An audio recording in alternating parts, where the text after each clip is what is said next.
Kan dugulan tato kofa ba amma kan sinit es walalo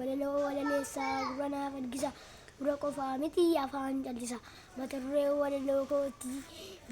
barsiisa jabaa dhuguu tokko abbaa seenaa guddaa subatu barsiise dhalli nama hundaa guutuu biyyattirraa hanga anaaf gandaa hanga faayyootaa hunduu si barbaada doktorni addunyaa hunduu sirraa madda dhaloota hundaafuu qabda bakka addaa darbeessaa seenaadha waa'ee sirna gadaa sabboonaa dhugaadha kan jaallotaadha galaana beekumsaa madda ifa barii cuunfaana dhiidammaa kan kanniisa gaarii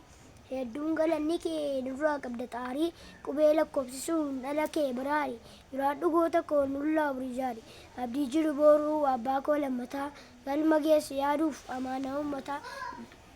jijjiirraa yaada qalbii hangafa beektotaa abbaan jinaraa abbaa dooktarotaa